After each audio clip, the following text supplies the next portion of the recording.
Oh, hello everybody. How are you? I made a little short film a couple of days ago, and the weather has changed already. But I decided to give this introduction just to show you a general view of the greenhouse, how it is now, because it changes. It's beginning of autumn. We have prediction of 13 Celsius uh, centigrades, Celsius centigrades, and it's very cloudy. So I just want to show you what I had to change urgently, so that we could maximize the greenhouse and see how it goes. Okay, it's just an introduction and to show you how things are going here. Well, that's east of the Orchidarium. That's normally where the sun rises in summer, but now it's rising this way, and it's already far northern, closer to the northern hemisphere. So therefore, luminosity has dropped a lot. I have removed the shade. There's only a plastic cover, horticultural plastic cover, except where we have the micro and mini orchids and some other plants that need more shade. That cover there, the shade, it's gonna stay there all winter, I believe, because sometimes some days it just gets too sunny even in winter and hot. But I intend to cover this part here with plastic today because it's been windy, and better be safe than sorry. And as you can see here, I have some carnivorous plants. They are Helianthus and Dartintonia californica and Encephalotus utricularis. Very difficult to say these names, but anyway, they are right in the front of the orchidarium, close to the plastic. Those are seeds, and we have some Dionaeas there. I know it has nothing to do with Brazilian orchids, but anyhow, here I have all my, oh no, I have a lot of the Cattleya nobiliars are on top, and this lower part we have the Cattleya valkerianus. Here I have some there I have some Vandaceas, and here we have some bifoliate. Always the bifoliate as close to the light as possible, and unifoliates lower down. Some catasetum here, which I bought, and they had flowered already, so they came here and are waiting to drop their leaves. The ones which are outside, they all dropped them. Most of them dropped their leaves already, and these ones which were inside the orchidarium, not. Here we have some cuttings of plants, other things, etc, etc, etc. Some plants which are inside this aquarium, some Nepenthes, utricularias, anyhow. But just to show you, to have a general show of what it is. This is I have posted on the Instagram pictures. It has changed a lot since I posted. It's a very spectacular color. It's a very rare color for Cattleya valkerianus, the first one to flower here. Later on, maybe I'll show you something else. I'm just watching this little bug here. Don't know if you're gonna be able to see. It's very difficult to focus. Come on, focus. And I have to get rid of it. Anyhow, I have to kill it. Anyhow, there's some blooms here. Oh, look at that. I don't know what it is here. I have to see the tag later, but I think it's a hybrid. It's got two buds and one flower. Once again, bifoliate as high as possible, close to the light. Here I have my Cattleya domaniana. This is the newest flower, and this is the oldest one. It's already lighter in color, but I'm very happy it's very, very, very rare to find here Cattleya domaniana. I typed on the Instagram and it autocorrected as Cattleya dominicana, which I have never heard of. And this is, oops, oopsie daisy, come on, careful, careful. Oh, I've been waiting for 3 years for this plant to bloom, and I have to take pictures and post on Instagram. It's also called Native Orchids Brazil, and this is Cattleya tenuis. It's very rare in collections because it has been only recently that people are deciding to value native plants and native flowers. It's not in fully opened yet, but it's very, very, very nice. I'm very happy about that.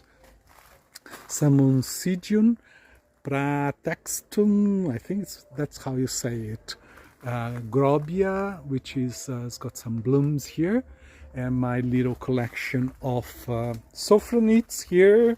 Sophronites, with the exception, this is Rio Grandense, which is from the south, the state of Rio Grande do Sul.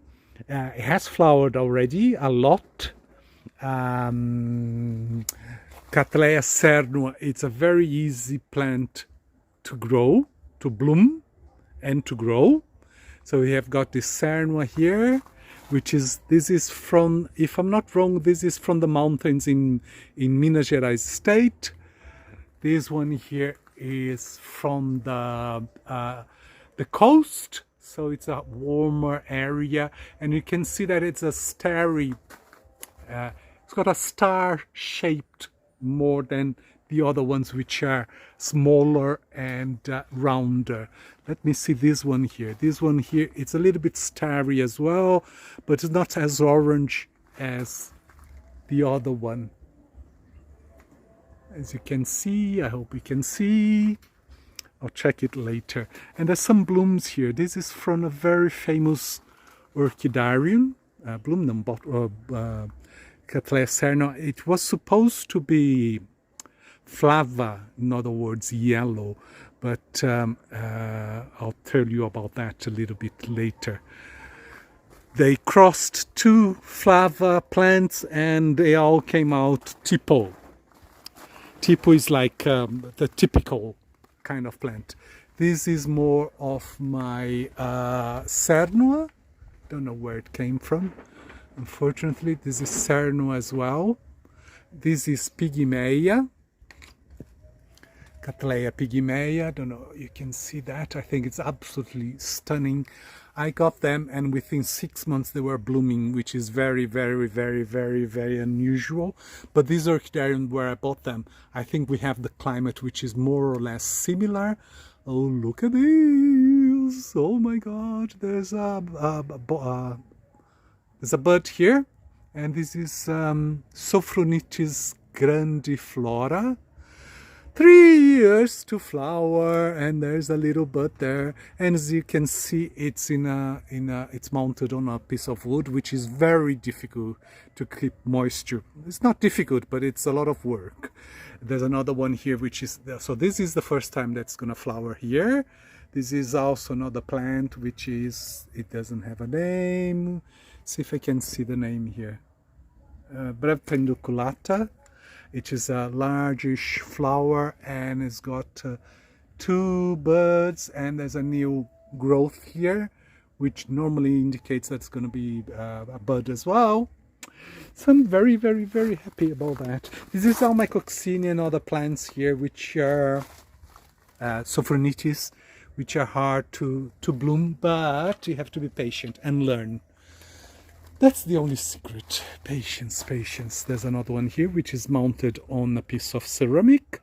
It's a terracotta ceramic which keeps the moisture, and what happens is that here in my climate we fill it up to here with water, let it completely evaporate, get dried, and then you top it up again. This is an experiment that I made, which is a normal common little vase. And I put a little dish at the bottom which always holds some water, and is, I don't know if you can see, but it's very humid here. But there were 2 plants which were suffering somehow in a mount, and I said, oh, let's try something else because this is not, and it has to do with the plant itself. Sometimes I go and I buy 3 seedlings of the same plant from the same producer. 2 do extremely well, 1 doesn't do well, and they are treated exactly the same, and it doesn't work. Here I've got my Cattleya schillerianas, which should bloom this year a lot of them, some of them already adults. I have got some more of them here, which are in a plastic vase, because they are seedlings. There's one here, there's another one here, there's another one here, there's another one there. That's a coccinia, Sophronitis coccinia, not a schilleriana, and it needs to come somewhere else because the weather has changed and it needs more sun. I'll sort that out later. Oh my god, I'll sort that out later. It's here. It's here, facing the sunrise, always where the new growth needs to face the sunrise so that it rises well. I don't know if you can see this. This is an organic fertilizer that anyone can make. I'm planning to make a video about this to show you how they grow. Oops, oopsie daisy, there's a bud here. This is Cattleya forbesi.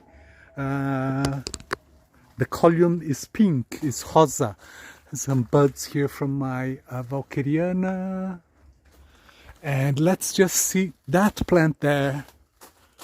Where is it? This one here. I really want to know what it is. I'm sorry. Cattleya. Oh, Cattleya forbesi, as you would say, Deborah times Larissa. It's a beautiful, beautiful, beautiful plant. It came from Orchidario Paulista. It's a very renowned orchidarium. It's a little bit, no, the leaves are okay. They like, as you can see again, right on top of the line hanging, right well above my head, about 5'10". So it's probably 6 feet above the ground, and as you can see, there's no shade here, just the plastic. This is Cattleya alaori, used to be called Lelia. There's a bud here. Don't know if you can see that. Well, anyhow, second part of the video, I'm gonna show you. Look at this. It's nice, isn't it? Look at that. Babstia. It's on Instagram. I like to post pictures on Instagram because then you can pay attention or have a better look at them. And this is where, this side here where there's a shade, is where I have my micro orchids. Let me just have a general look here, and then look at this one here, full of capsules, pods, seed pods. There's loads of them with pods. Unfortunately, I don't propagate them with that. But just to show you a general look, this is a micro orchid as well. The flowers are micro, but the leaves are very, very large, and it's doing very well here. Okay. This is Epidendrum porpax.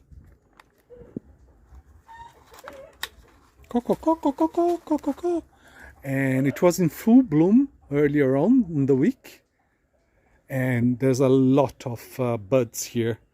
It was hanging there at the back of the orchidarium, but because of this week we're gonna have very low luminosity and cloudy days. There's another vase here of the same plant. I'm gonna put them together eventually when they finish blooming. All right, that's all I had to show you and tell you. I hope you enjoy it. Thank you, and don't forget to leave your comments or ask our questions if you wish, and I hope you enjoyed this. Thank you. Bye bye.